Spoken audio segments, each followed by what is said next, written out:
Welcome back to the Sports Complex on a Monday afternoon, and it's a good Monday for Longhorn fans. We'll talk about the Big 12 championship game, championship weekend. The controversial college football playoff rankings came out today. Some of the bowl games that'll be coming up, notable bowl games that are not January bowl games, that the regular people are going to have to play in, not the Longhorns. We'll also talk some transfer portal news. It is already going crazy in transfer portal news. Texas women took out UConn yesterday in a big ABC televised game for the women's basketball team. Lots of NFL action happening, as well as some new MVP odds coming out with some surprising names at the top of the MVP odds. And the NBA in-season tournament starts tonight. I know everybody is super pumped about the NBA in-season tournament. I know, it's been the talk of the whole weekend. Nothing else was, the top of the tongues of everybody else in sports. Text line is open. 512-447-3776. 512-447-3776. You guys drive the show. We just try to keep it on the rails. And with me today, my man, Jacob Standard, joining the show. He'll be joining the show more. Now we're on our new time of 4 to 6 o'clock. We're going to have Jacob Standard coming in more and bringing you some more discussion, but we want to always have that conversation 4 to 6 with you guys here on the text line. Keep talking with you every single day. So we'll keep talking with you. And I already see it, Chief Engineer. I guess I do have to pull. I did not realize that there was still that says 5 to 7 in the rotator. I'll pull them out.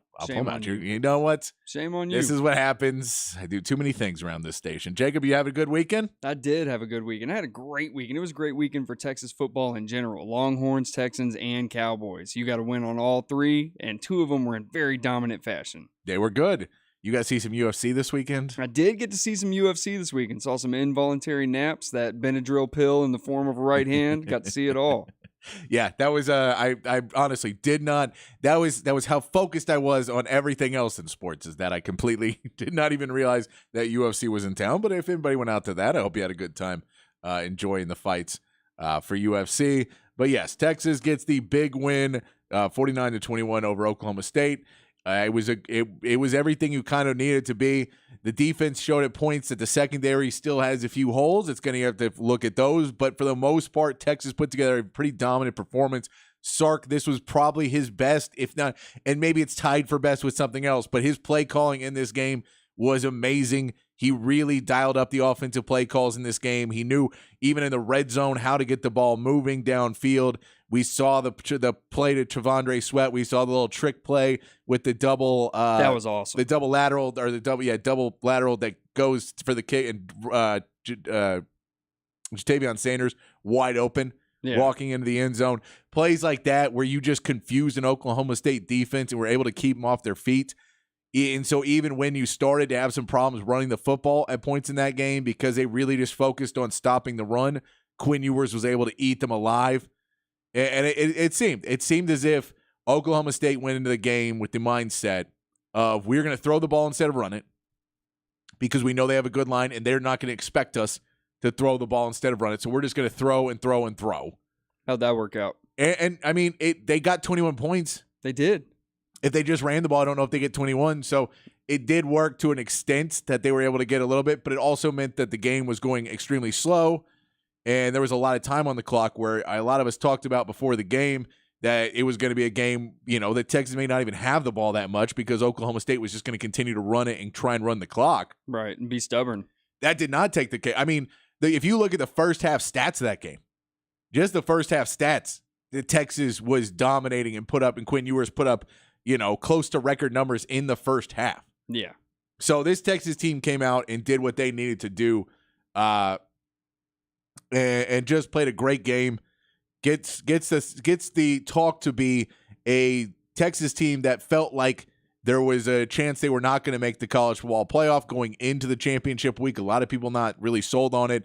Texas took care of their business, and because they took care of their business, this became a discussion where, even they were saying on the college football playoff show, which I know everybody was watching, that when you're watching it, it was making me nervous that they kept going like, and Texas is going to get in. We all know they're, and you're like, whoa. Hey, this hadn't been the narrative the whole time. What are we doing? The whole time up to this, there was no shot we were getting in, and we couldn't jump that far up from 7 all the way in or 6 all the way in. Well, no one had ever jumped from 6 in. And so we didn't think that was possible. They're all up to all the way to 3 and get in. But yeah, this is a game. We'll talk a little bit about Oklahoma State before we get to the rest of it. The game itself, though, you played, T'Vondre Sweat had another big game. You really were able to slow down that Oklahoma State run. And Ollie Gordon, who we know is a good running back, he got a couple runs split out on you, but it wasn't necessarily anything you couldn't handle by the end of the game. And we saw Texas be able to handle their business. Quinn Ewers, though, when we've seen what he can do in big games. Yeah. It's you wonder if, next season, if, the reports are true that he is going to come back. We don't know. Depending on what happens the next, month, we will see more if Quinn Ewers says, okay, Texas can go on and win a game and play for a national championship. Who knows? If he has another big game like he had where he put up those numbers, and it wasn't even necessarily throwing the ball downfield and checking it. It was making the right decisions. And if everything's covered, check it down, get the ball out, go out. He did make a big run in the game, and he made a couple plays to just get there and keep the ball rolling and keep the clock going. All of those things he did were just really smart plays. Where if you're a team that understands, hey, we need a quarterback, and we'd love to have someone that can make the highlights. But at the end of the day, if I can get a completion percentage, and if I can get that, we can draw up schemes and try and really set this off. Quinn Ewers finishes with 452 yards, which was a Big 12 championship game record. Absolutely. 4 touchdowns.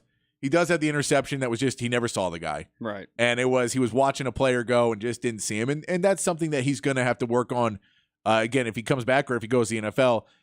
Kind of that next step in his game is going to be looking off guys and really judging the whole field and knowing where guys are a little bit better. But that's something that happens to college quarterbacks a lot. And it looked kind of like he was spying and kind of tucked behind a defensive lineman. So I can see why he didn't really notice him there before he fired that ball. Yeah. But he did not have the highest completion, the highest QBR of the team. Oh, really? Malik Murphy went 1 for 1 for 12 yards, so 100% QBR for Malik Murphy.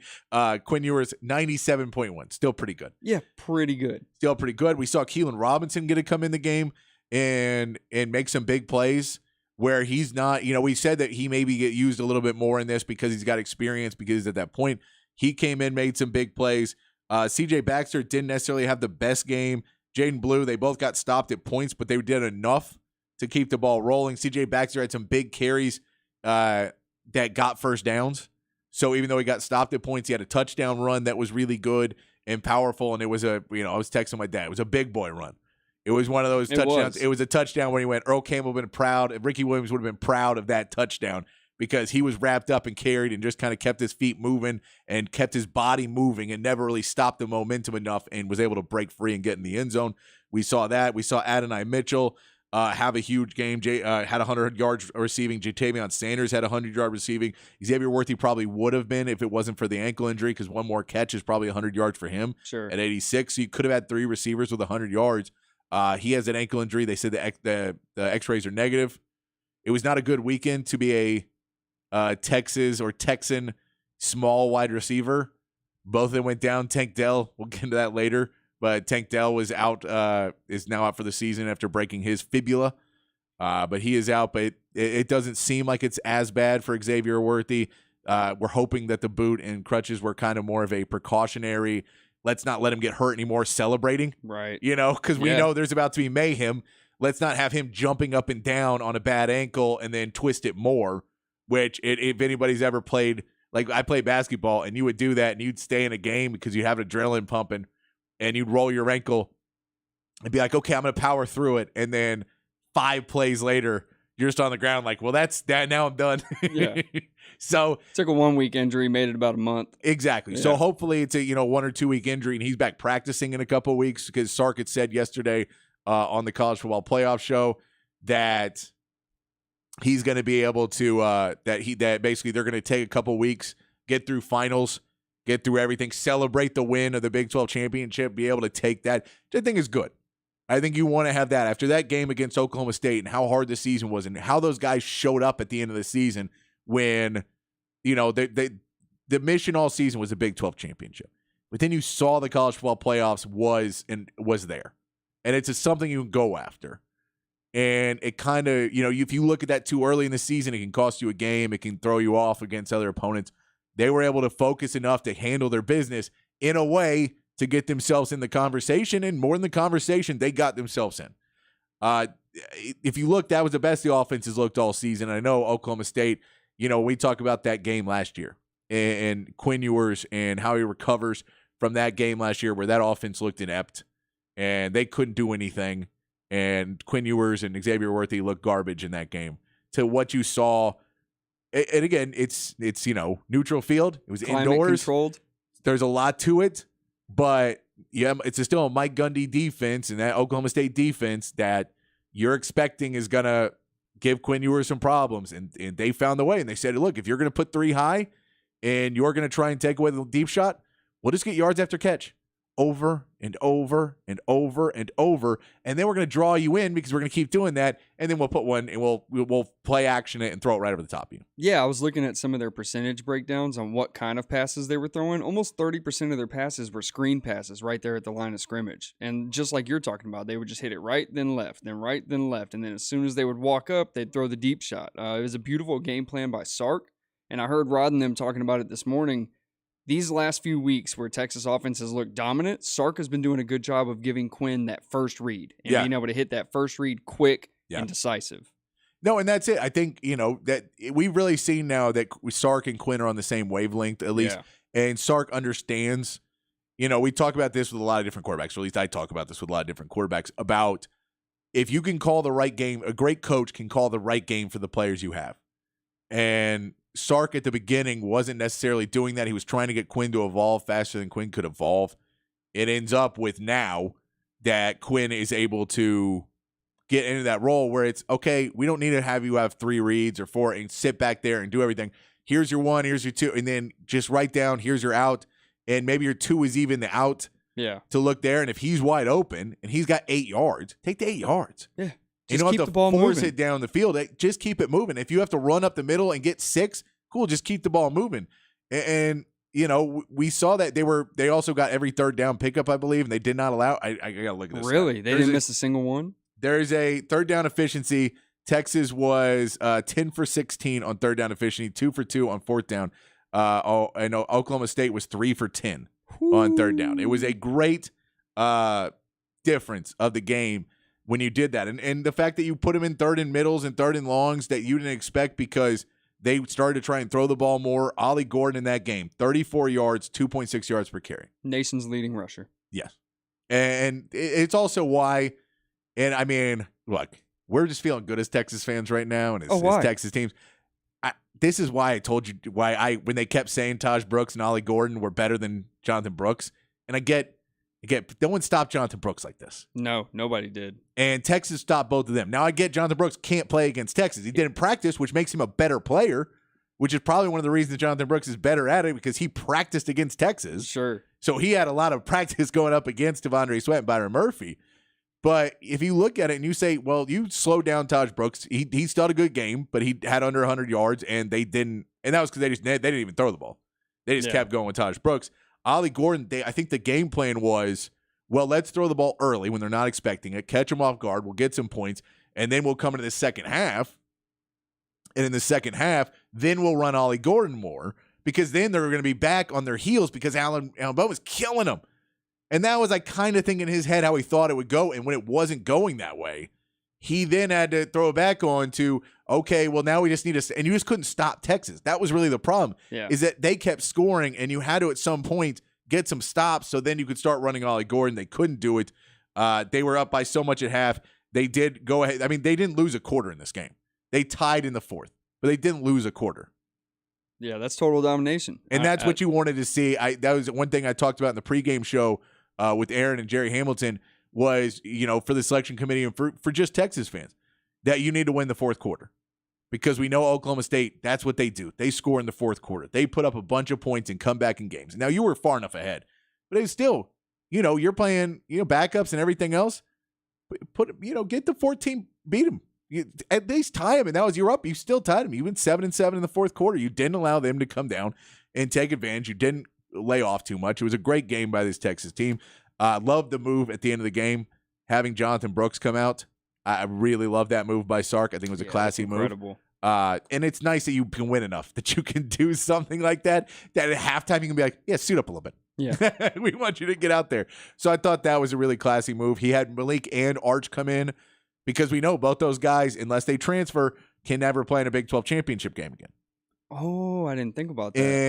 And we know that Malik and Arch can both go play on Sundays and play at Jerry World, but they're never going to play a college game at Jerry World again because, you're probably not going to play a non-conference there, and then you're not playing the Big 12 championship. Right. So you say, this is a moment, let you be a part of this moment. You're a part of this team that got us there.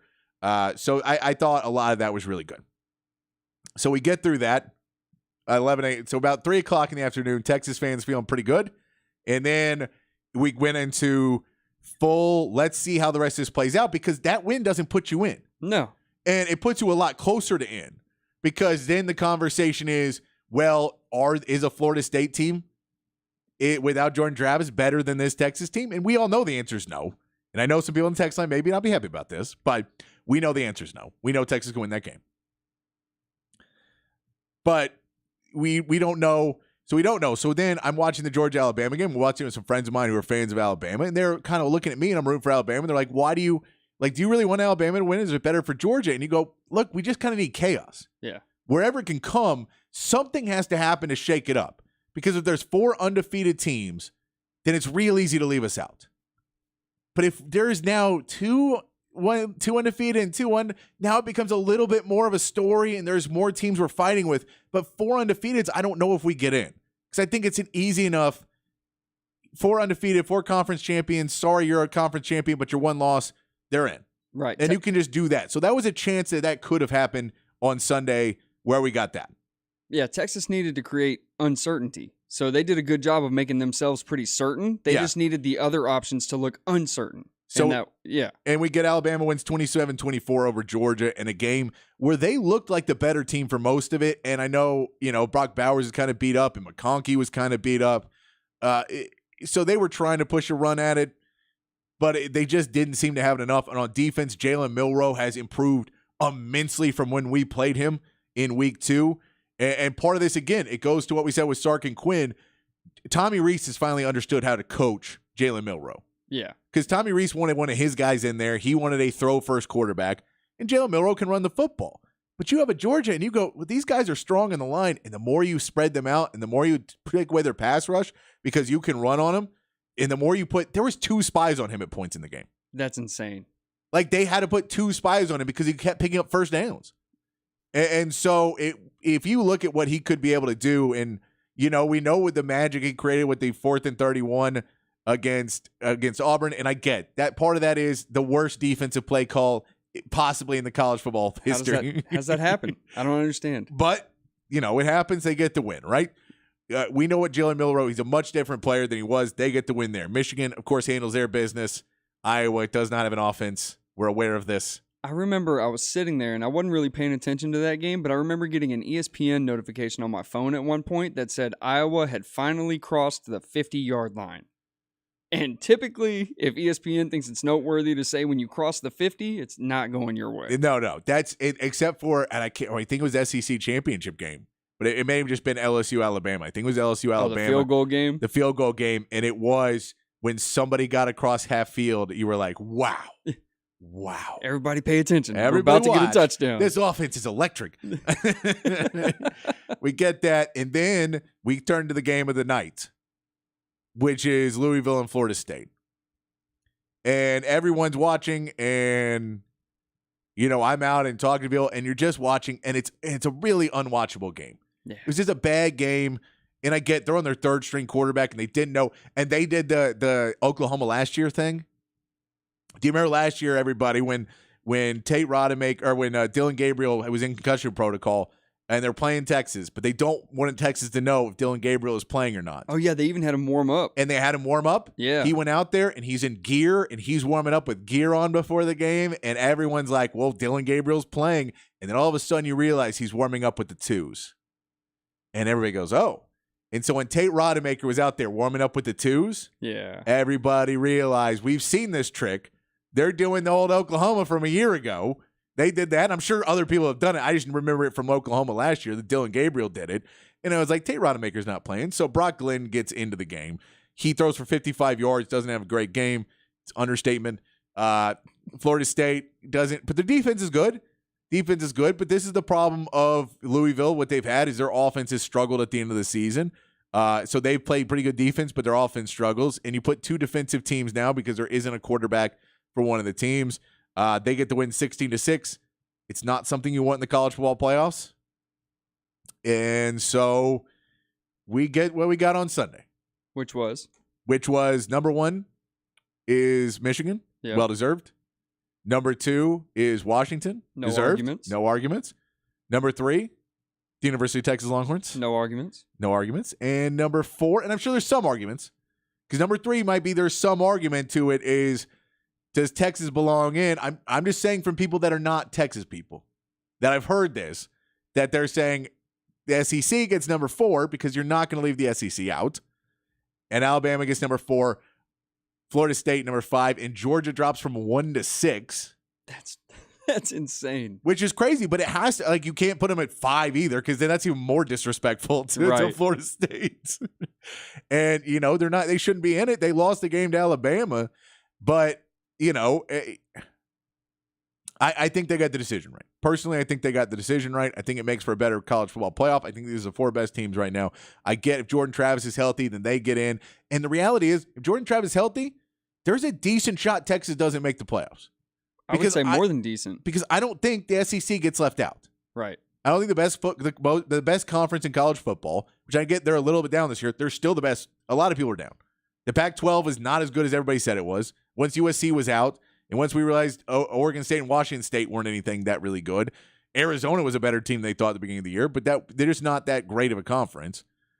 They're not bad, and we know the Big Ten has 2 good teams, but even their third, Penn State and Iowa aren't great. They don't have an offense. They're just defensive teams. And we can look at the Big 12, and Oklahoma needs to be up there. They were not up there. So a bunch of mid-range teams, a bunch of 15 to 25 teams in there, but not great. The ACC, Florida State was good. And then North Carolina tailed off. They looked good at the beginning of the year. They tailed off. Yeah. Clemson had a very down year. Normally you got Clemson in there that's doing really well. They had a down year. And Louisville looked really bad the last 2 weeks. And I think if Louisville won handily the week before and then lost to Florida State, maybe different then too. Because then you can go, well, you beat a really good Louisville team, a top 10 Louisville team. But I think everybody looked at it and went, well, Louisville was bad last week too. Right. So I don't know if and so when we look at that and we say, well, they're not, but the SEC, even if we go, well, Tennessee's still a good team and Ole Miss is still a good team and Kentucky was good this year. Missouri's good this year. Yeah, but I mean, Missouri's number 9 in the country. Yeah, I know. I'm just telling you. I'm saying there's good teams in that conference, is what I'm saying. So if you look at that and then put in Georgia and Alabama on top of that, there's at least 6 good teams in that conference. And so I think they're still the best conference in football. And so to leave them out completely because they played themselves in a championship game, and if they didn't play a championship game, they would have been in and Georgia would have been in, I think is silly. So I get why they didn't want to have them in. So if you put it that way, then Texas gets knocked out because Alabama gets in or Georgia stays in and Florida State's in. If Jordan Travis is healthy or if Louisville has a big game. There's a lot of scenarios where it's very close. At the end of the day, Florida State in the ACC, as much as I feel really bad for the players. I feel really, really bad for the players. I feel bad for the fans who had nothing to do with this. There is something that gives you a little bit more precedent of why I don't feel bad for the ACC that this happened, which is there was a thing formed called the Alliance. Ooh. But the Big Ten, the Pac-12, and the ACC that said we don't want the Big 12 and SEC because Sankey and Bob Bowlesby were friends. We don't want them dictating how college football gets along. So if the 3 of us get together, then we'll win it. And basically the Big Ten was using the Pac-12 like they did and then took all their teams. And then they were using the ACC to get what they wanted. They didn't want an expanded playoffs because they didn't want to play more games. They wanted to get 2 teams into their expanded playoff, and they want to dominate and be the top conference. And they thought Michigan, Ohio State, or Penn State, we can get 2 in a year and screw everybody else. We don't care about the ACC or the Pac-12, but we'll get our 2 in. And the ACC and Pac-12 went with it. And if they hadn't kiboshed the 12-team playoff as much as they did, there'd be a 12-team playoff this season. Right. And you know who would have been in? The ACC would have been in. Poetic justice. And that's the reason why if you want to get mad, and I get this is revisionist history now, we're going back, and you want to get mad at Boo and everybody else on the College Football Playoff Committee, and I get why you can be upset, and we're going to keep talking about it all show. I'm sure we're going to talk about it on the text line. But if you want to get mad at your own commissioner for being an idiot and siding with the conference that is trying to take over and become a power conference. They're not your friends. No. And the SEC isn't the Big 12's friends. I'm not trying to justify that Greg Sankey was Big 12's friends pairing up with Bob Bowlesby. We know he came in and took Texas and Oklahoma. Right. Like he did not. He also screwed them. But the Big 10 screwed Pac-12 especially. He killed the Pac-12. Took all their teams.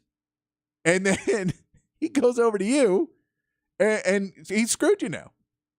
So if we're going to look at it that way, I think it's terrible that for the players that you can go 13-0 and you can try and do everything. And Jordan Travis injury, you can't prevent bad things happen. I think if Quinn Ewers is hurt, then they don't make it in either. And that's with Malik Murphy and Arch Manning, who are better quarterbacks than Tate Rodemaker is. Yeah. And I think the team is better. Like, they're a more versatile team. But I would say it's sad. It's sad. There should be a 12-team playoff. I'm glad there is next year. Let's get to Patrick's Big Fat Poll today because I want to talk about it with you guys. Wait, I got to turn on my hotkeys for this. Oh, okay. Then we get the sounder. Patrick's Big Fat Poll of the day on the Horn. It's a Monday. We started an hour earlier. I'm not ready yet, guys. I thought we were just building my suspense. schedule. We're building suspense. Yeah, My schedule is thrown off by all of this. Let's talk about did the committee get it right? Did the committee get it right? 100%. That's what I'm asking on the text line. Did they get it right? Or did they get it wrong? And you can say they got it wrong. Texas should be 2 and Washington 3. Texas better. You can give me that. Look, if you have that opinion, look, I can see the opinion. I don't agree with it. I can see it. I don't know about that one. I'm just saying, I can see it. I don't agree with it. I can see it. Could you say that Georgia should have been in? Can you say that? Can you say that Florida State should have been in? Tell me what you think. I don't think anybody's going to say Texas shouldn't have been in. Maybe we have some listeners that are just really mad at me right now. I don't know. But I think there's going to be some people that think Florida State should have got in. So I want to know, did the committee get it right? Tell us on the text line, 512-447-3776. We're going to take a break. When we come back, start looking at those texts. We're also going to talk about some of the other bowl games that are happening, including the ones with Georgia and Florida State. We'll get into some games you might want to know about. And the transfer portal is open today, and the names are flooding in. Some big names are in there. Some Texans might be looking at, too. We'll get into that when we come back here on the Sports Complex in the Horn 1019 AM 1260, the Horn app, and hornfm.com.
Back on the Sports Complex here on the Horn.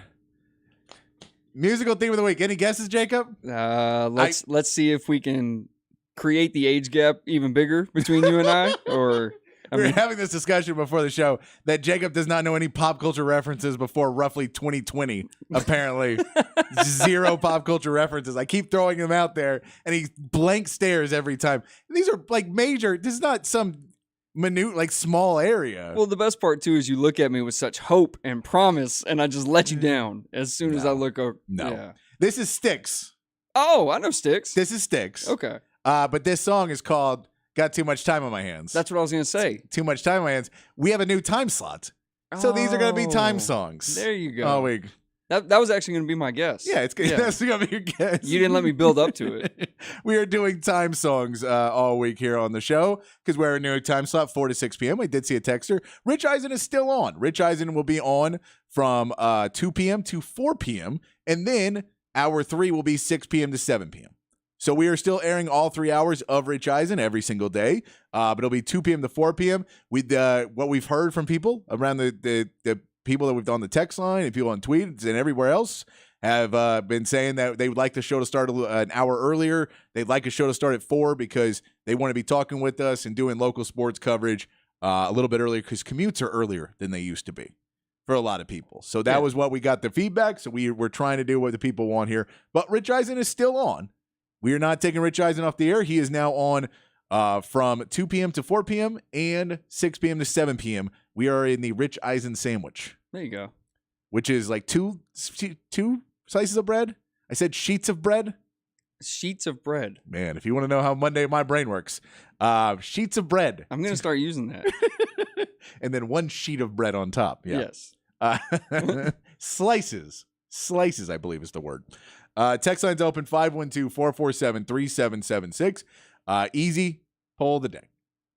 Did the committee get it right? Did the College Football Playoff Committee get it right? Or, and here's what I'll put out there too, because I see some people, and there's some different questions. If you say that they got it wrong, I'd like your main argument. And the fact that they're 13-0 college, that it doesn't. Like, I'd say it's a bigger argument that they beat LSU and LSU. That, to me, is a better argument that they're 13-0 champion. Yeah. It just doesn't, because you don't have Jordan Travis. Give me a reason why they should be in when we know they will lose the game. When we all know they will lose the game. Yeah, why are we doing it? Why are we putting them in for a worse game? Or we could get like TCU got in last year and they beat up on Michigan and then they got hammered. destroyed. Oh. And you just don't want that. I get it, but we know Tate Rodemaker's not the guy. We know that you know, you're talking about a Heisman candidate being out. It's just a big deal. And I get it. I get that it sucks. I get that it sucks. It sucked the second he went down.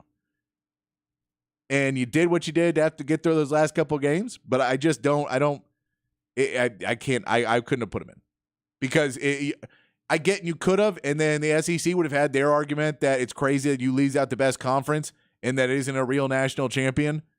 Which, by the way, Sankey was doing on game day. He was very confidently saying, "I don't care who wins this SEC championship. I don't see how you say both of these teams are not in the top 4." Yeah, I did laugh at Kirby Smart when he was like, "We were a top 4. You can't tell us we're not a top 4," and he just wanted to go, "You think you're better than Texas, don't you, buddy?" You definitely do. You're not better than us. You're not better than us. You got beat by Alabama. You got beat by Alabama. We beat Alabama. Hence, we are clearly better than you. By like 50 points, probably. Yeah, we beat them by 10. They beat you by 3. So that's a 13-point lead we've got on you. Carry the 0, and then, yeah. I know. That doesn't work that way, guys. I know. I'm just playing around. We do want to get into some other bowl games before we get to the text line. But there are some other interesting bowl games that you can go check out. We'll mention a few of them, and we'll judge everybody's interest on the text line. And you can say if you're interested in them or not. And Jacob will judge your interest, too, as a fan of college football. If these are games that you really care about. The Aggies versus the Cowboys. Texas A&M versus Oklahoma State. So your Big 12 runner-ups versus the guys who left the Big 12, fired their coach, going to have some few people in the transfer portal playing in the Texas Bowl.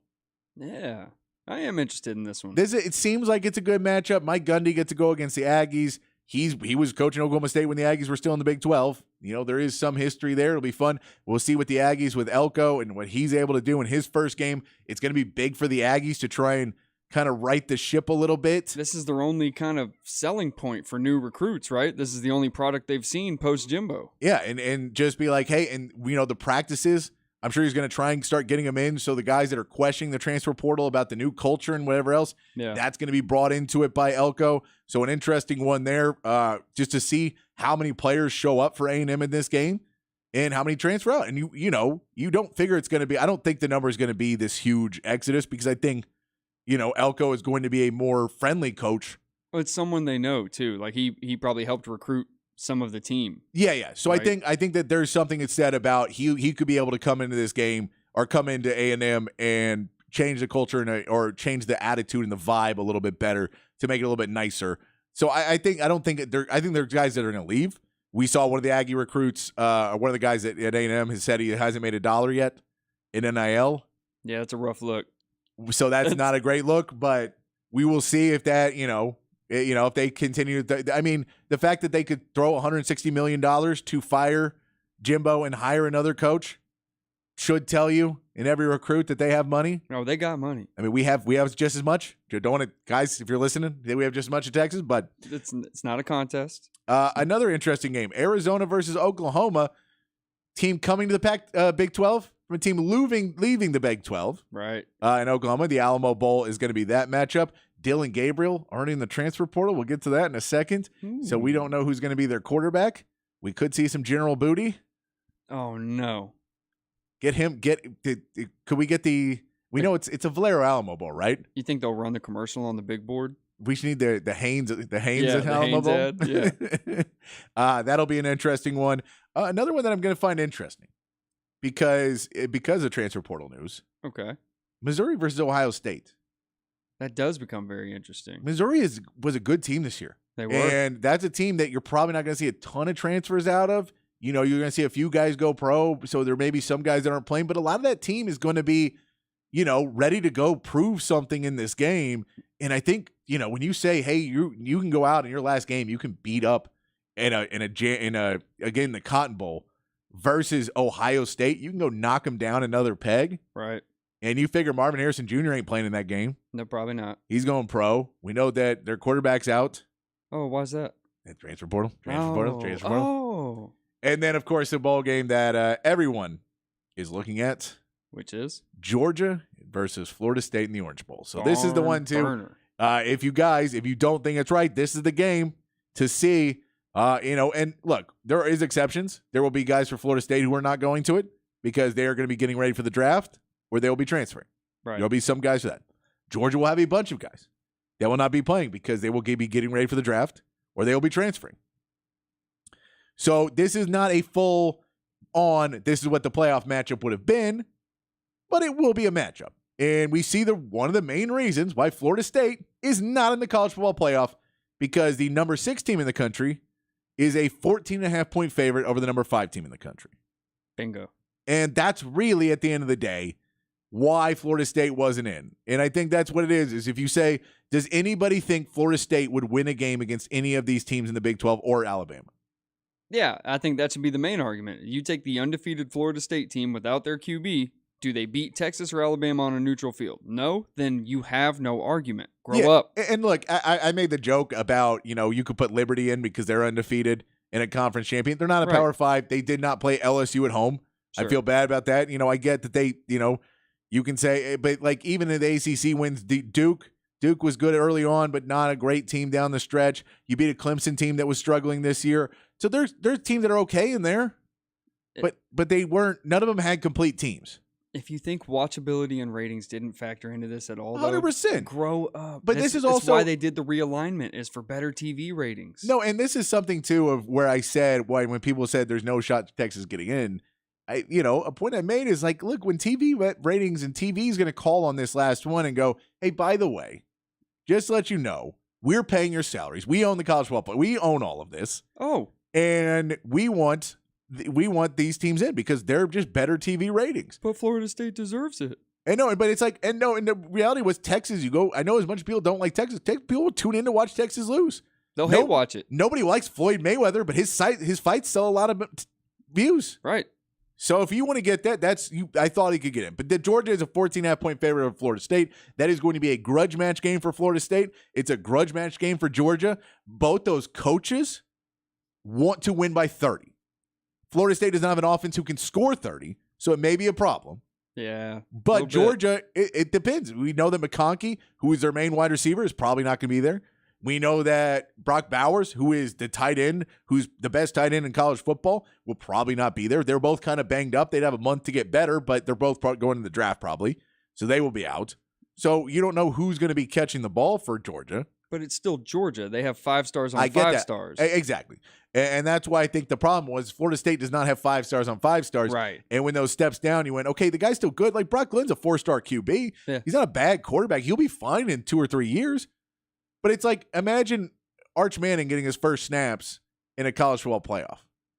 Yeah, exactly. I think Arch Manning is going to be great, but I don't think he should get his first start in that, his first snaps in that, and Tate Rodemaker too. It's just, I don't know if they had the time, and you go a month of practice. It's not enough. It doesn't mean it. But practice doesn't, you have to play games. Right.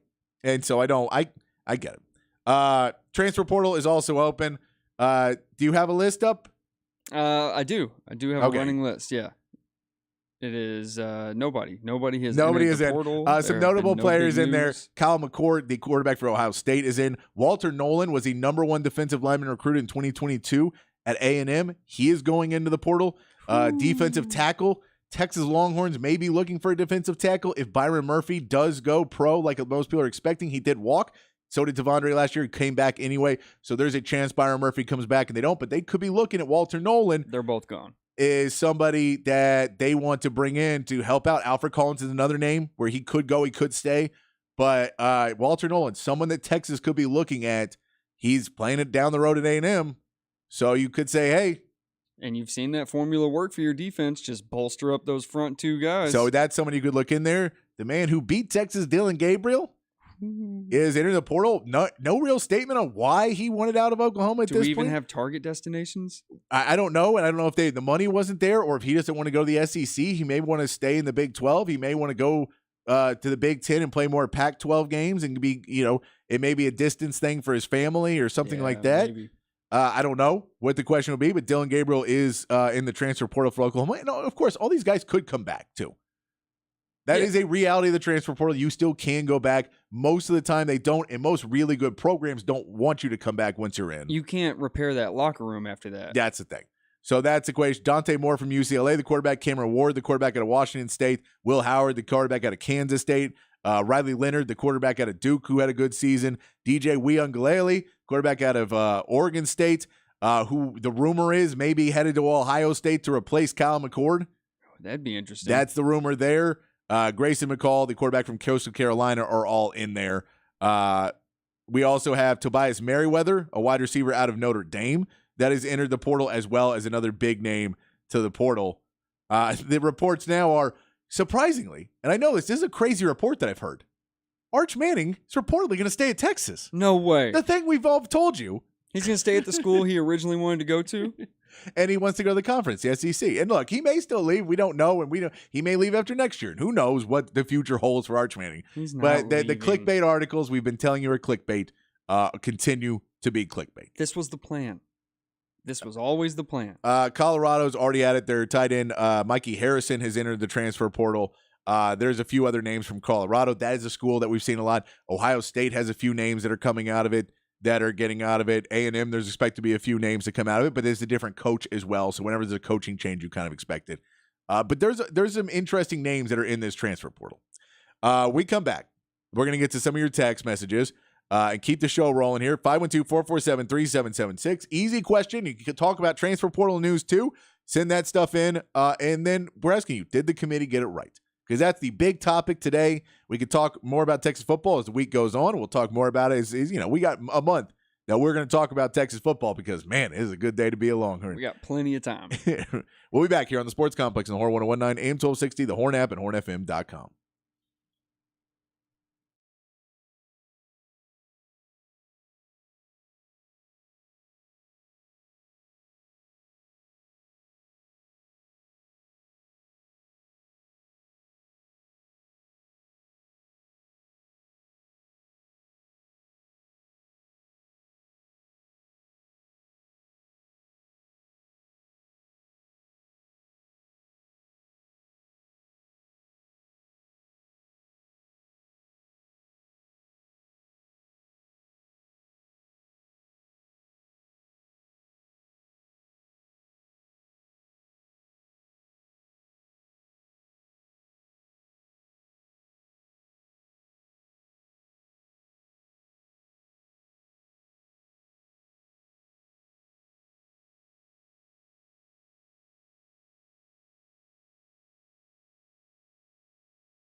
Back on the Sports Complex here on the Horn, playing songs about time for our new time slot, 4 to 6 p.m. weekdays here on the Horn. Appreciate all you guys jumping on the text line.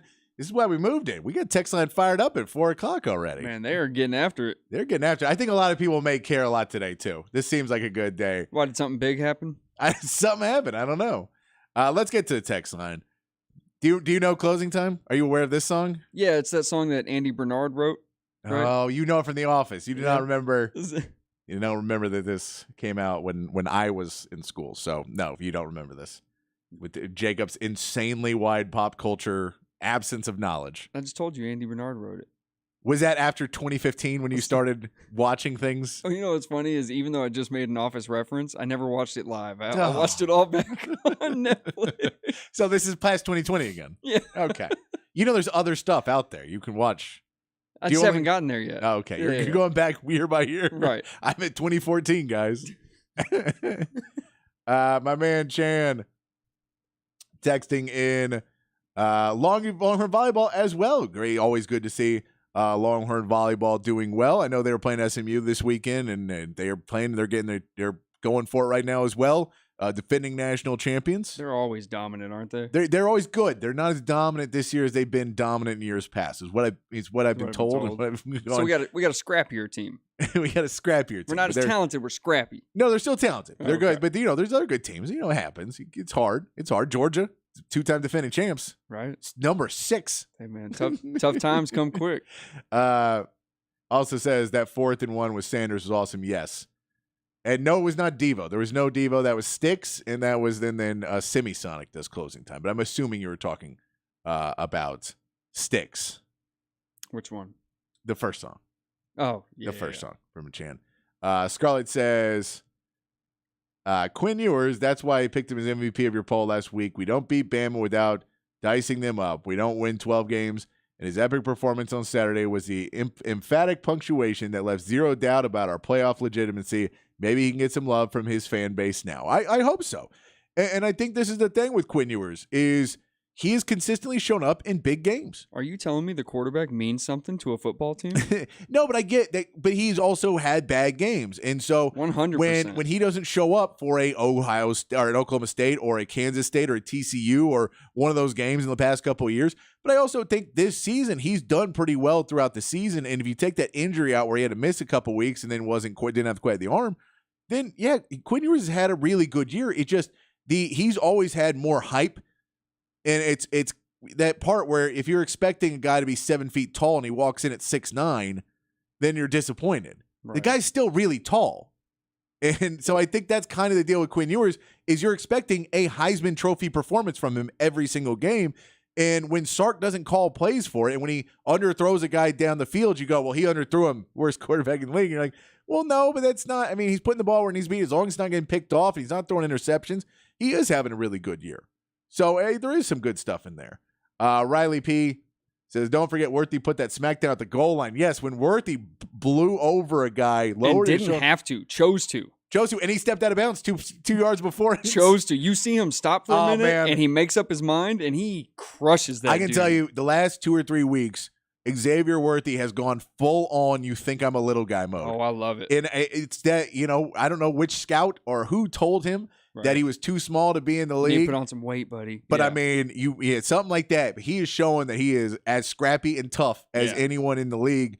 And it was great to see him come in there and lay the smackdown. He had a stiff arm last week, I think, where he stiff armed a guy while running that was running at him and stiff armed him onto his back. And everybody in the room just goes, oh! So Xavier Worthy setting those rules. Let's get one more text. We got to take another break real quick, and then we'll come back and we will get into more of your texts, and we'll get into the NFL as well. I know I'm behind on text messages right now. We're working through the new time slot, and we're working through Jacob being in studio, and we're doing all that stuff. But we love that you guys are texting. It's awesome, and I still want to get to everybody's text here on the show because y'all guys are so important to what we do here on the show. This text says, Sark with Ewers starting looks like McCarthy's relationship with Dak. Don't compare him to McCarthy. It's downright. Don't do that. That's downright terrible. Don't do that. McCarthy's so much better. Oh, Don't do that. Gross. I love this from Sark. The committee rewarded Texas for playing a tough non-conference opponent, Alabama. However, the committee did not punish for Alabama for losing. Yeah, I mean, I think that's what you want too. Is you want, and this is TV especially wants to have those big matchups early in the season. You want to have, you want guys to play those matchups and then not penalize them for losing to a team that's slightly better than them. And you both played it, because otherwise you're going to see more matchups. And I get Florida State played LSU. I get that. If you think the committee got it wrong, what would your top 4 have been? Because if you're a Texas fan, the Horns are on the outside looking in with any other collection of 4 teams. No, and this person still says they're with it, that they think that Texas should be, and they did not say it was wrong. But we're going to take a quick break. We come back, we'll get into more of your text messages, and we'll get into some NFL talk as well here on the Sports Complex on the Horn 101.9, AM 1260, the Horn app, and hornfm.com.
Hour 2 here on the Sports Complex here on the Horn. New Hour 2 time at 5 o'clock. Starting our show 4 to 6 now. 4 to 6 p.m. weekday afternoons here on the Horn. Will be the Sports Complex. In the show, we're going to get to more of your text messages. I love you guys who text in at 512-447-3776. Topic of the day, did the committee get it right? Also, if you got transfer portal questions, news, whatever you want to put in there, send that in as well. Worries, concerns about that, send that in. We'll talk about that too. And NFL, what do you guys think of the weekend? It was a big weekend in the NFL. Some surprising outcomes, some happy outcomes for the Texas teams. Got a game tonight as well. We'll get into that. And the NBA in-season tournament begins tonight. We'll talk a little bit about that as well on the show in hour 2. But we want to get back to your text messages. Myself, Patrick Davis, my man Jacob Standard across the way from me right here. That's right. Getting back into your text messages on a day where it feels good to be a Longhorn. Texas gets in. Alabama gets in. Florida State does not get in. 13-0, Power 5 conference champion. But Backup quarterback. And they were under their third string because of concussion protocol. I know Tate Rodemaker's got to be cleared by concussion protocol in a month. Right. But that's the problem. That's the problem. Backup quarterback. What if Florida State smokes Georgia by They like could. 30 points? What if Brock Glenn throws for 300? No, look, they may. I remember there was this is years ago, but I can't even remember who it was. I think it was Boise State and Alabama. And it was everybody thought that Boise State was like shouldn't have gotten into a January bowl game, and Alabama should have been in the championship game. Was that the Kellen Moore Statue of Liberty game? It may have been, and Boise State wins by a lot. And so that was a game back in the day. So there are those instances where it's one way and the other, and it's partly. I mean, but Texas beating Georgia in the Sugar Bowl. Right. Was a game where no one thought Texas should be there. Georgia felt like they should be competing at a higher level than they were.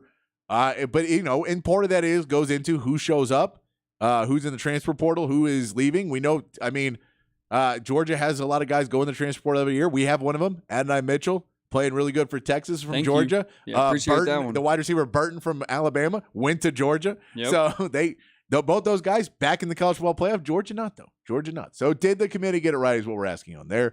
Stexter said it's all about the money and the brands. I mean, sadly, yeah, that's 99% of America. That's what this whole thing has been about. Have you not been watching the realignment and the TV deals? It is. I mean, we're living in a world where college actually has free agency. Yeah, it's crazy. Yeah, transfer portal will make it is. It's a crazy, and then we have. It's not even that it's free agency.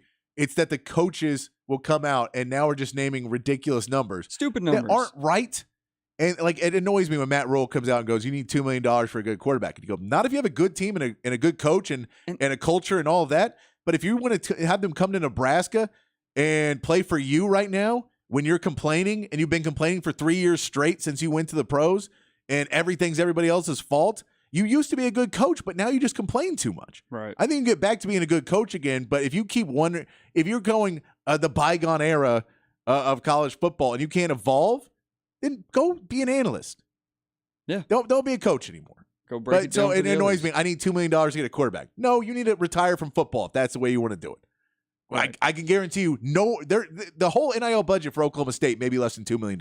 And they're better than Nebraska right now. Well, and Aaron, so we had Nick Shuley on in the mornings last week for subbing in for Rod, and Nick Shuley does a lot of NIL stuff around works for here. Texas One Fund and stuff. Yeah, exactly. And he said he can't confirm it, and they don't publish any of their own numbers. But he said from his experience, those numbers are blasphemous. He'd have to see something in writing. Yeah, that's what I'm saying, and that's my point.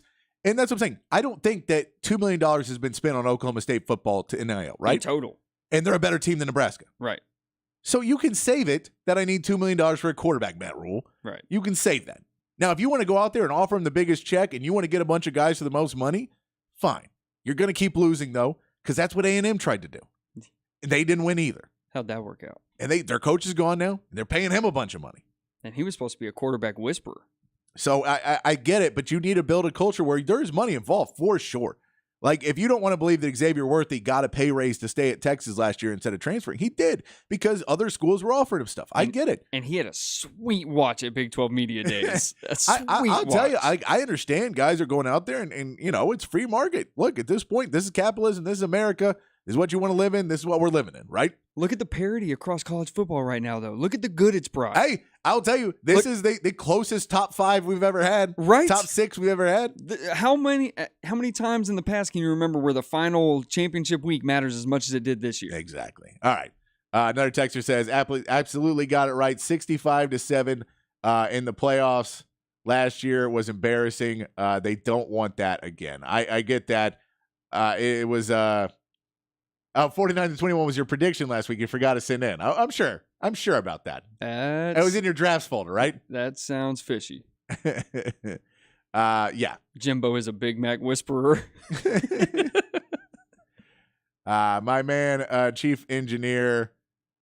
Let's see. We got to scroll back up. We got to scroll up in the Chief Engineer text so I can get up to the top line. He's got too many good one-liners. I know. He's always got him on there. Quinn played like a grown man out there. I can't say the other word. I don't want to say the other word for you.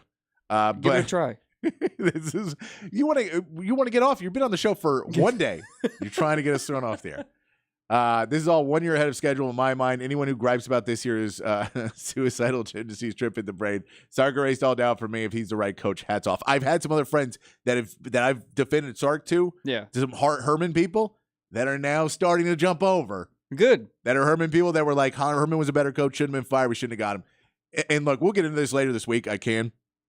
So we'll have a little bit more time. On Monday, we're kind of busy, but I can tell you why I think the difference is from my personal experience working around the program the last few years. Right. And the people I've talked to around the program. So I think there is reasons, but there was reasons I defended Sark, and I agree that he needs to grow, but I think he has. We saw his play calling the last 2 weeks, and when we saw him really want to go out there, and his play calling against Mike Gundy, who is that Oklahoma State team has given us problems, that play calling was great. He did pull the tricks out. He was creative at the goal line. He was creative in the red zone. We got mad at him for just running the ball up the middle over and over again. He threw the ball to Devondre Sweat. He did a double lateral trick play. He's got more like that. He is a creative play caller. Byron Murphy was also in the route where Devondre Sweat caught a touchdown. One of those guys was getting it, but because he threw it to Byron earlier in the year, they were like, we know he's going to that. And Devondre kind of just busted through the middle like it looked like he was a lead blocker kind of. Right. And so I guess they didn't think he was going to get it, but then he got it was a great play. You want to talk about one real quick before we move on? Sark's growth. Just look at the way he delivers press conferences now versus when he started. There is so much more confidence, and he is so much more comfortable up there in that Texas press conference owning this team. Yeah. Oh, 100%. The intent to provide the best matchups that create the most entertainment. Unfortunately for Florida State, even with that wicked D, they can't produce that. I feel bad for the team. Unfortunately, injury, but this is a business made to create money. Don't kid yourself. There is no fair in billion-dollar business. Let's not BS. We all get real. We all got real with NIL. No more of this stupid student-athlete crap. The final rankings are an example of that. I agree with you. Thank you. Yeah. And also, a year from now, no one's ever going to remember the Final Four because they're going to move to 12. And it'll be a much more entertaining product. And then, look, here's going to be the thing. The 12 is now, people are going to go, well, that team, like Iowa shouldn't be in there. Right. Iowa doesn't have an offense. They scored 0 points, but Iowa may still get in. Right. Like, they'd be in that discussion. So I'm just saying, it's a weird thing. And the discussion for the 12 versus 13 is going to be way less interesting than 4 versus 5. Well, no, and especially because the layperson is not watching any of the games. 12 to 13. They got it right for the money they wanted. I agree with that. Yeah, they did. The real reason was because Craig is on 2-4. That's not the real reason. That is not the real reason. I appreciate you, but that was not the real reason. Let's see what else you got on there. If we get a rematch with Bama, who's winning? Well, I don't want to think about that yet. I'd like to get through this first test of Washington. Look, Washington's going to be a big one. We'll talk more about it as the time gets closer, but that's a huge, huge, huge matchup for Texas in the fact that they do something really well that is our Achilles heel, and even Alan Bowman threw for, 250 on us? Oh, yeah. And I know it's not a perfect example, but you lost to this squad last year in the bowl game. This Washington squad. Yeah, 100%. It is a different team. Right. But yeah, and I think we'll have more players playing in this game than we did last year as well. It's not a perfect example. Texter says, the committee got it wrong. FSU got screwed. The committee couldn't leave out their SEC. I'm sorry, losing your QB shouldn't punish you. It should. They earned. Stop with we need a big matchup. There's always blowouts in the playoffs. That's it. Look, I get that you want FSU win. But saying that it's one of the rules. It's actually one of the rules. One of the criteria was unavailability of players. That was one of the things they had to consider. And if Jalen Milroe couldn't play, Alabama wouldn't be in. Bingo. And if if Michael Penix Jr. is not in, if Michael Penix Jr., who people thought was hurt near the end of the year, if he gets knocked out in that Oregon game, they still win. Washington may not be in. Oregon probably gets in on a loss at that point. They might get in. Because Florida State and Texas would have got in. Oh, you're right. And so you would have had that in. And if Texas lose that, even with Lake Murphy and Arch Manning, who are better backups than Tate Rodemaker and Brock Glenn, they would have not got in. Yeah. And the difference is, too, you know who the Heisman candidate is? Jordan Travis. Right. Jordan Travis was exceptionally good. Yeah. They lose 3 or 4 games this year without Jordan Travis, and I get the defense was good down the stretch. Don't care about Florida. They were a bad team. Didn't impress me. They didn't make a bowl game. Yeah. And I get they're Florida, and it's a swamp, and it's a hard area to play, and it's a rivalry game. I get all that. You guys were also playing for some. I get it. It's good. You couldn't compete against Michigan, and you probably would have got blown out by Washington too. I think so. That's the reality. Yeah. So I get it. I get that you got screwed. You got screwed the second he got hurt. And honestly, if any of these players get hurt in the upcoming month, it'll be a shame too. But it's not. That's why we need 12. Average Joe says, in a fair world, FSU is in a real world, Bama gets in. I don't even agree with that. I think in a fair world, Jordan Travis doesn't get hurt. Bingo. And then they're in. That's the reality. In a fair world, Jordan Travis gets in. That's a good way to put it. Only the results of the Rose, Sugar, and Orange Bowl will tell us if the committee did or did not get it right. But the thought of the undefeated Power 5 champion not have a shot at the Natty was kind of the reason the playoff was made, right? As well as avoiding split national championships. SFU beats Georgia comfortably, and Texas and Alabama win the Natty. Don't be shocked if we see a split title. We won't see a split title. It will not happen. There is zero chance of that. Nobody thinks Florida State is going to compete. And if they beat Georgia, it's because they're missing 12 players. If Florida State puts up a good run. But it'll also be a boring game. That'll be 16-6. Yeah. And that's what no one wants to see. You know what? You guys are right. Let's go back and let's just have no playoffs. Top 2 teams are selected every year. No debating it. The top 2 teams would have been easy, Michigan and Washington. And we just have them play for the national championship, and it's 12. over. Let's go to 12. We should have gone to 12. The ACC didn't want it. The Big Ten didn't want it. They were part of preventing it. The ACC prevented the 12-team playoff this year. They could have been in. Go call your commissioner, the ACC, and wonder why he fought against it. Yeah. Ask him why he fought against it, and now he got screwed because the Big Ten wanted it. What is the benefit to the ACC for not having a 12-team playoff? You're the ACC. You're probably the 5th one. What is the benefit? Well, you're going to have it undefeated because the rest of your teams aren't that good. That's what it was. Just like I get it. I don't want to pile on to Florida State fans. I don't want to pile on to them because it does suck. And it does and really it's suck. raw right now, so I get it. And it does really suck. We do feel bad for the fans and for the players because Jordan Travis getting hurt is unavoidable. It wasn't something you did to do. All right, let's talk some NFL. We'll get back to the text line. Promise. We didn't talk much about the Cowboys over the Seahawks. Do you still feel good about the Cowboys over your Seahawks over the win on Thursday night? I feel fantastic watching the flow of that game. There wasn't a moment where I didn't think the Cowboys were still going to win that game, even down 28-20. Do you worry that there are certain teams that know how to play Dan Quinn now? That we have seen that the Eagles, the 49ers, and now the Seahawks that he used to be there, Pete Carroll, know what he does and know how to play against him and get those numbers up. I don't think it's so much as knowing what Dan does as much as knowing who's back there. They know that there's an opportunist back there, and they know his tendencies on when he's going to bite. So I think a little bit more discipline against certain opponents would do us a lot of good. Okay, I agree with that. I think there is also, and I don't know what it is, I think Dan Quinn has tells. Maybe with packages, how guys are lined well, up. You saw it with Micah. And they had to change. And he mentioned it in last season in the off season. He mentioned that he changed things because he talked to a friend who told him he could tell. Whenever Micah was lined up in the A gap, he knew what they were doing. Yeah. Yeah. And so I think there's points where he needs to work on some of his tells because some of these good coaches, and when I say that the Eagles, that's how the Cardinals beat you. Because the Cardinals knew what you were doing, and that's the Eagles coach. You're right. So I think there's coaches in the NFL who know what Dan Quinn does, can get his tells, and are able to go against him and score.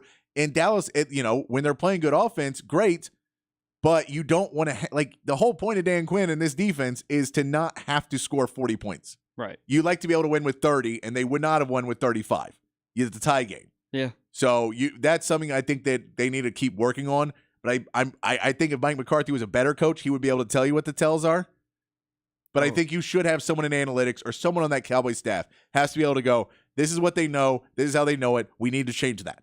Or even just like tendency breakers when you have big. Exactly. Yeah. And just go, once they, when they're doing it, then, okay, we know that they think this. Right. So when we do this, just change this play. Or also, Dan, we love who's out there, but Trayvon's not out there right now. So we do got to switch some things up. No, the all-time leading pick six guy, Deron Bland, and they went after him. They heard too much hype about Deron Bland this week. They went right at him early, too. Yeah, over and over again. Yeah, and by the way, my great advice on the show, bench DK Metcalf.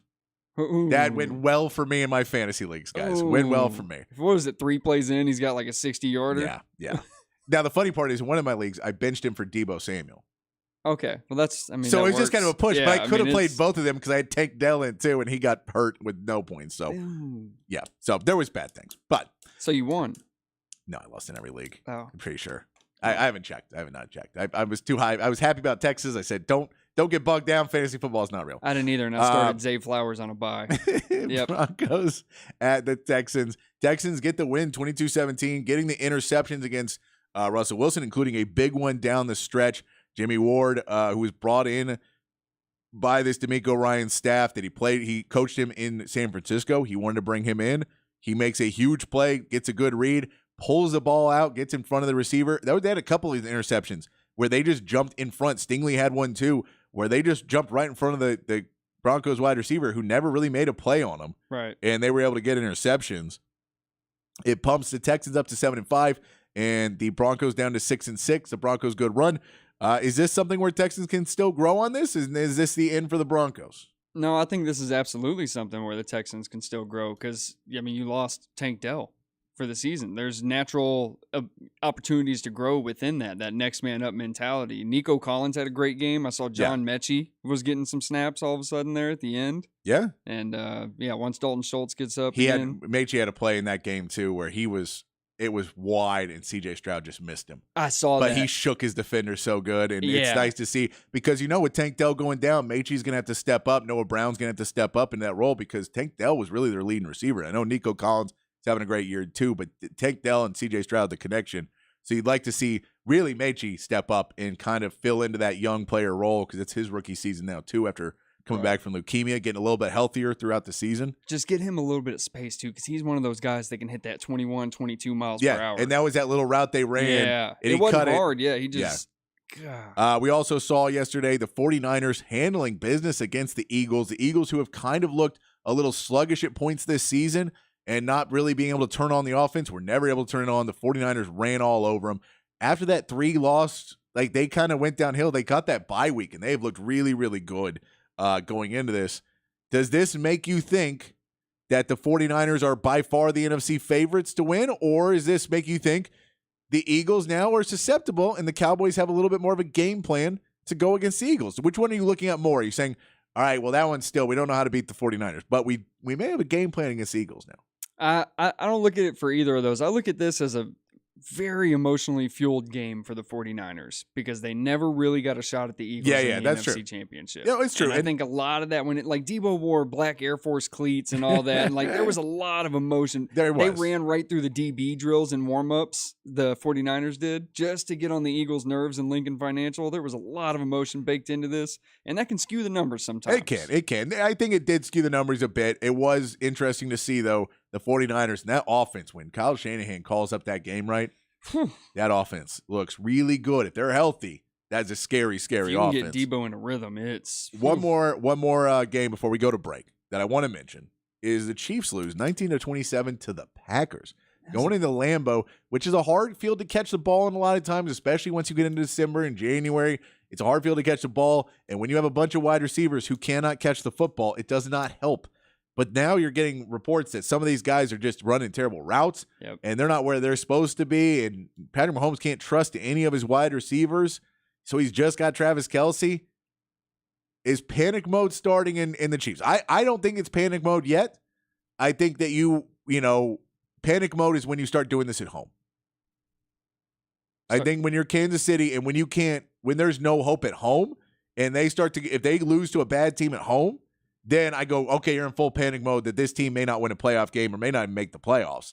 That this is not that you got to go get a wide receiver next year. There is no ifs, ands, or buts about it. The whole plan of we're going to invest in the defense because Spags' defense was doing pretty good until this game.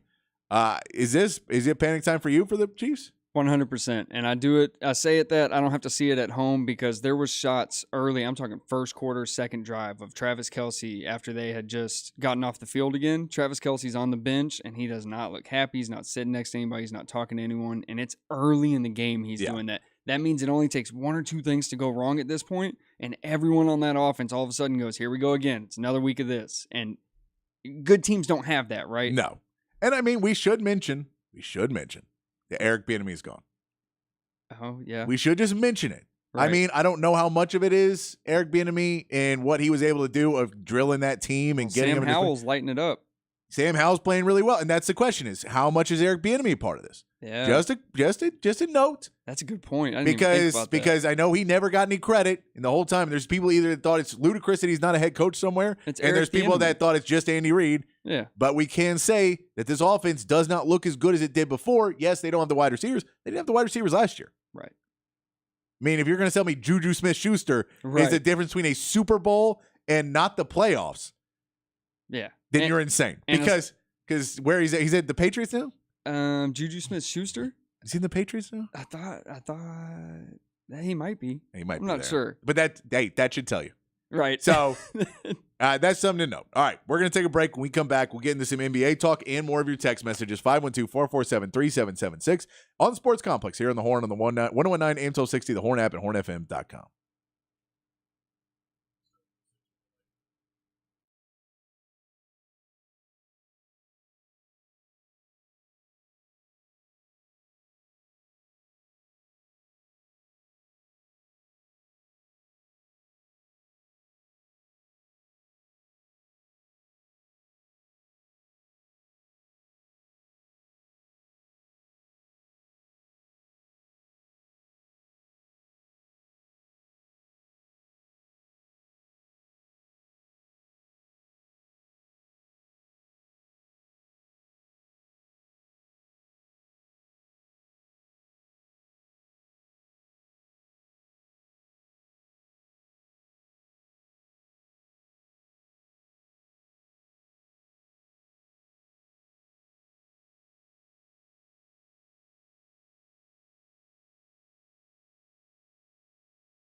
Back on the sports complex here on the Horn, playing songs about time because we're a new time slot, 4 to 6 p.m. You know, we got about 25 minutes left. And then we have the hour 3 of Rich Eisen coming up at 6 o'clock. So we'll keep it rolling for you here. Sports talk all through, getting you up to another great evening of basketball and football and all the sports happening. We'll get into the NBA in-season tournament in just a minute. I want to get to more of your text messages because I appreciate you guys texting in. We always want to get to your text messages. Jacob, Yes. do you recognize that song? I do recognize that song. Okay. Do you, Yeah. you have any guess who that is? It's the one by, you know her name. It's I know her name. Yeah, it's right there on the. Just remind me real quick. The Rock and Wrestling Connection. I feel like you're setting me up, but that's one. That's No, one I was like gonna she say. had Captain Lou Albano and our I've heard the tune before. I don't know the name. And Give me a we- break. Cyndi Lauper. Cyndi Lauper. There we go. That's actually what I was gonna say. But again, you keep cutting me off before I can right build it before, up. right Yeah. before you can get to it. Cyndi Uh-huh. Lauper. I was watching something about the Rock and Wrestling Connection last night, so Oh, okay. they had a thing, and then Roddy Piper was fighting against him. They were playing wrestling on MTV. It was great times. Great times. MTV had music and wrestling. It was the best times of life. What time was this on the TV? Right before Teen Mom. Right Oh. before Teen Mom. Let's go. Let's go back to the text line. Bevo JK says, want to hear your thoughts. If Georgia had won, would they have used the same reasoning to give Texas the 4th spot? I think not. If it was done because Alabama and the SEC, therefore excuse for leaving out FSU is extremely hypocritical. I think Texas might have still got in, guys. I think Texas might have still got in after those 2 wins. I really do think Texas might have still got in. I think it's the way they won the last two. The way they won the last 2 and the way that Florida State had unwatchable football. Yeah, that I was think another if part. Florida State came in and could still throw the football and they had a quarterback and they still put up 250, 300 yards passing a game, they'd be in. Yeah, and you don't have to do anything super flashy, but like let's 'Cause score the some defense touchdowns. we know the defense is good enough, but they couldn't score touchdowns, and that's what people want to see. And Texas put up over 100 points in the last 2 weeks of the season. And their opponent had 26. Yes. And That's what I'm saying. And that's really what the key to this was. And we know Alabama and Georgia. I get the theory that the SEC would have been in no matter what the SEC was going to be in. And if Georgia won, they're in. It would have been Georgia 1, Michigan 2, Washington 3, and probably Texas 4. I don't think they wanted to put Florida State in without Jordan Travis. I think everybody in the country, other than Florida State fans, wanted Florida State to lose a game to make this easier on us all. I was worried, though, in the pre-show, building up to it, Boo got on there, and he kept talking about how winning matters. You know, It does. We can't take away that winning matters. So I was getting nervous You were getting beforehand. nervous, I was yeah. like, oh, why does he keep doing this? Why is he doing this? If SFU had lost their quarterback in the last game, then you don't know if they can win without him, but they won multiple games without him. Ditka would have voted FSU because defense wins championships. I appreciate that. I also don't care what Mike Ditka thinks about football in 2023. I feel like I know that person. Oh, my God. Yeah, I feel Oh, like I know good that Lord. Mike person. Ditka was a great football mind, and then he said a lot of things that I don't agree with necessarily in the past 10 to 15 years, so I don't necessarily trust him as much. I've got a neighbor where everything I think they correlates should have back. put in the Power 5 winners and Texas undefeated Power 5 conference winners, which should be automatic. And then Texas have beat Alabama and Georgia. So Texas and Michigan, Washington, Florida State, Texas. Look, Rocksmith Ryan, I get what you're saying, but they shouldn't be automatic. They should be the best 4 teams. This is like the MVP vote, and it's like, well, this guy put up the Heisman vote. Well, this guy put up 10,000 yards passing in the SEC in the Pac-12. Well, who cares? It's the Pac-12. They don't play defense. It doesn't mean the same thing as someone who put up, reasonable similar numbers somewhere else. And I get it. I feel bad for Florida State. I do. I just don't think that they should have been in because they were going to lose. Right. And I know people say the defense is good, but guess what? Texas defense is as good as Florida State's. Washington's defense is a little bit worse than Florida State's. Michigan's defense is much better than Florida State's. And Alabama's defense is much better than Florida State's. And that's all they have. Their defense isn't elite. They played bad offensive teams the last 2 weeks of the season. right. Which This team allowed 14 points to South Alabama before Jordan Travis got hurt. I'm just telling they are not an elite defensive team. They're a good defensive team. Yeah. They had an elite quarterback, and the quarterback got hurt. That's why we should not do a 4-team We playoff. should not do a 14 playoff. That's It's a why- real thing. We should go to 12. I wanted 8, but 12's fine. 12's fine. I wanted 18 playoff. I think that's where I think it should have been, but they wanted to go 12. Get some I more. like the 12. And I think they just wanted more games because no one cares about any other bowl games. Texter says competition committee got it right. You can bet if Quinn would have been injured 2 games back, they would have put Georgia in at 4. They don't want to have a TCU type game like last year, RT2. I agree with you. You're damn right they would have. Yeah, they would have. 100%. 100%. I tried to convince my boss that I had to leave an hour early today, but he didn't understand. So I missed your first hour of the show, and now I have to drive home tonight when you're not on the air. That's awesome. I appreciate you listening. I appreciate you. We're on till 6. We're going to try and put the podcast up right after show 2. I'll try and get them up there as soon as I can. So hopefully, if you want to listen to it, you can pull it up on the Horn FM app or on the hornfm.com. We'll have the pages up there, or wherever you listen to your podcast. We'll have the sports. Just search the Sports Complex. I don't know if there's another podcast or something else with it, but you can find us there. We are up there, and we'll try and put that up, and you can listen to hour 1. The Washington QB lit the Texas secondary up last year. He'll do it again this year in the Sugar Bowl if Sark doesn't tighten up the secondary, which is weak. They're going to need time. I think getting Ryan Watts back will be a huge help. If you're able to get healthy in that secondary, it'll be a huge help for them. And then they can rotate safeties. It's just going to be a question. They can play better than they have. But I'm not. It is a worry. But I think PK is going to have a month to do it. PK also was a part of this Washington team not that long ago. I think he's got some ideas of what they can do.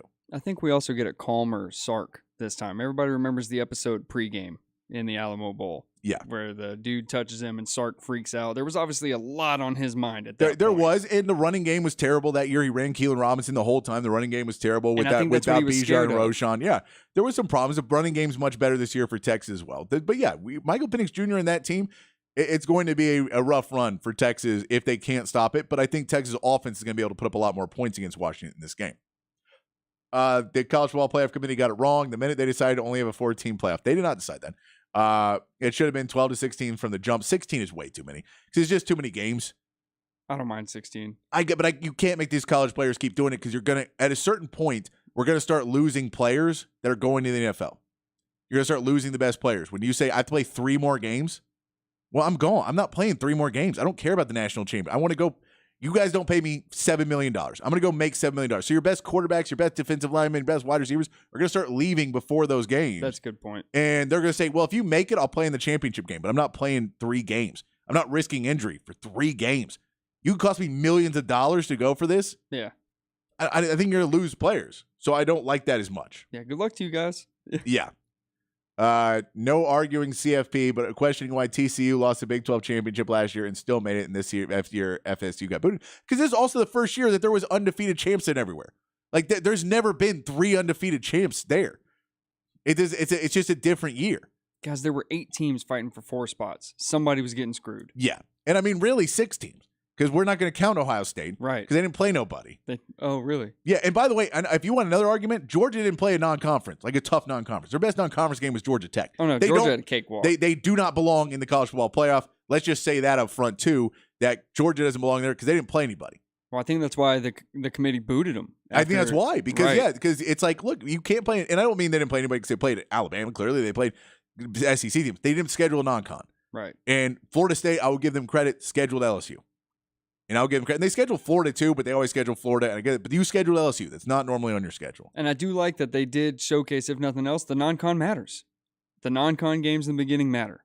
Texas made the playoffs because Kansas State missed an extra point. Yeah, that's true. We're terrible. Plays down on 1 plays. I get it. You never texted in. I appreciate you listening. I do, but I don't agree with you one bit. Season comes down to 1 play that you have no control in. And you're right. Also, if Dylan Gabriel doesn't throw that pass, we're undefeated and we're in no problem. Yeah. So, if we're going to make 1 play differences, we would have been tied, I believe. We wouldn't have lost. We would have been, because we went to overtime, right? Yeah, we did go to overtime. I remember that. Yeah. We probably would have called plays differently after that. Let's put it that way. Glad you're on for an extra hour. Perfect timing. All the way. Great things going on the 40 acres. Hope that Malik Murphy doesn't land at OU if he enters transfer portal. I do hope that too. I think he may end up West Coast. Is that where he's from? Yes. He's a California guy, so he may end up West Coast, especially because they're Big Ten now. Yeah. He may end up there, but we'll see. We'll see, and he may stay. Who knows? He stayed last year. No one thought he would. Are his parents still out there on the West Coast? Because I know there was one clip of him from the spring game where, like, his connection with his dad out there on the football field is obviously. I don't know. I mean, his parents. They may be able to move too. We don't know. We don't know. Well, it depends if he gets that $2 million. Texter says number 1 Michigan, number 2 Washington, number 3 Florida State, number 4 Texas. 3 undefeated champions are in the Then you look at the 2 losses, 1 less champions in Alabama. So head-to-head. Why do we need a committee? We don't need a committee if we're just putting in the best records. Right. And we're not. Then we can just do it analytically. We can put it in, and no one will ever schedule a non-conference ever again. And you'll just try and go undefeated. Like, there's a reason that they do this. And it's to try and make the competition better for college football. I agree that there should be 12 teams, and the ACC stopped it this year. They're also trying to give you the best games to watch. Sorry, Yeah. Not sorry. What if FSU smokes Georgia and claims to be back? Thanks, Nate. I appreciate that. If FSU smokes, I don't think FSU can smoke them. I don't think they have the talent on the offensive end to put up the points to smoke Georgia. Be a lot of fun if they did. I think they could slow down Georgia's offense for sure. So I think it could be a close game. I think it could be because if you take out Bowers and you take out McConkey and you take out those guys, and then you say Florida State's defense comes to play, I think it could be a 20-16 game or something like that. Sure. But to smoke somebody, you have to score 30, and I don't think this Florida State team can score 30. Let's put it that way. They got the Iowa problem. Yeah, that's the problem. No, that's what Louisville's problem was. Right. Yeah, that too. That's what Florida, like, these teams just don't have a good offense. It's hard. OU and Boise State. Yeah, I think you're right. It was Oklahoma, I think. Something to ponder. Should Texas be blessed enough to play in the championship game this year? Texas will essentially played the 3 other college football playoff finals within a single season span, as we played Bama in the second game of the year and played Michigan in our second game next season. Even better, should Bama and Texas both win the semis that near they'll play. Texas playing all 3 college football playoff teams over a 4 consecutive game span, game 2 next year. Yeah, and then, I mean, you're playing Georgia next year too. Look, there's a reason why Sark scheduled these. He mentioned it. When you're talking about recruiting and you say you want to go play the best, and the types of players he wants are guys that want to go play the best, the same way Florida State wants to be in because they want a chance to prove themselves. That's what Texas players want, and that's why you schedule those games, and that's why you get to the college football playoff. You want to be able to go, we want to compete with the best, and that's what you want to see. Vintage Scott says, the correct 4 teams were selected for college football playoffs. I'm tired for making 11 Longhorn road trips this season. Made it all to Bama and Iowa State. Very nice, Vintage Scott.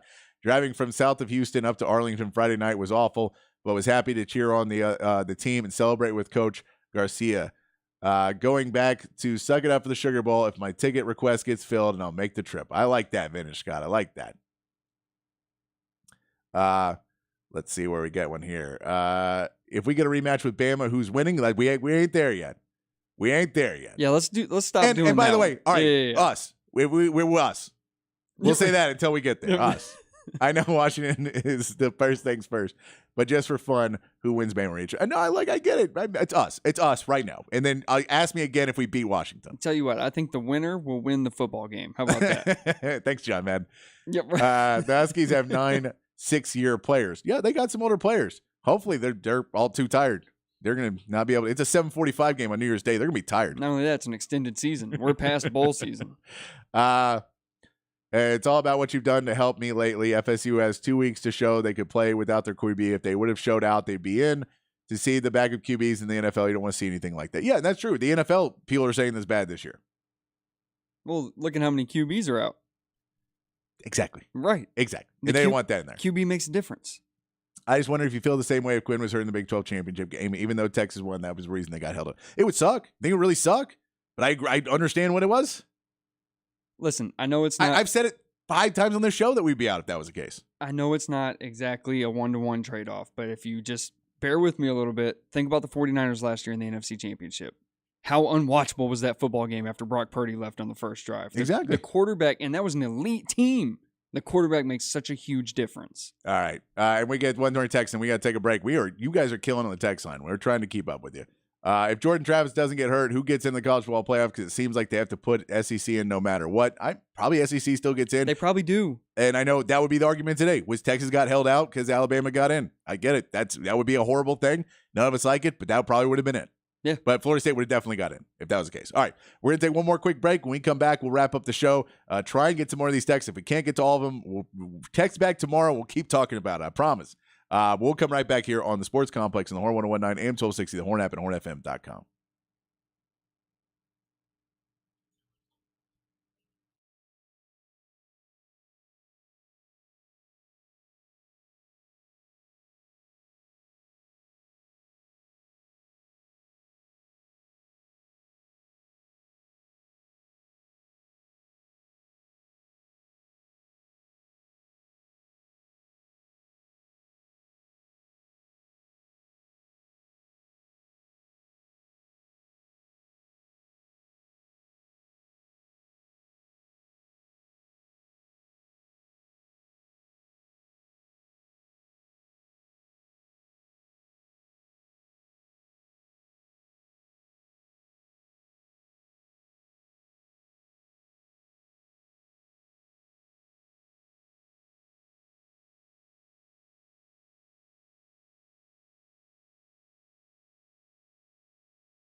Wrapping things up here on the Sports Complex. Thanks to my man Jacob. Thanks to everybody on the text line. We could not get to everybody. We're gonna text in tomorrow. Please. We'll be here 4 to 6 tomorrow. Keep texting in tomorrow. We're gonna figure out the timing right and get you all. I didn't know how many texts we were gonna get, so I wasn't used to it, so I didn't allow enough time for it. I apologize for that, but we're gonna get to more of it. But we'll be back tomorrow. We're gonna put the podcast up right now too. If you're listening, I'm gonna edit it as soon as I get off air. I'm gonna put it up and we'll upload it so you get the podcast. If you want to listen to hour 1, you had to miss it because you're later. We'll get you on that too. But we'll see you back here tomorrow. Until then, be kind, be safe, keep your underwear clean. We'll see you right back here tomorrow on the Sports Complex.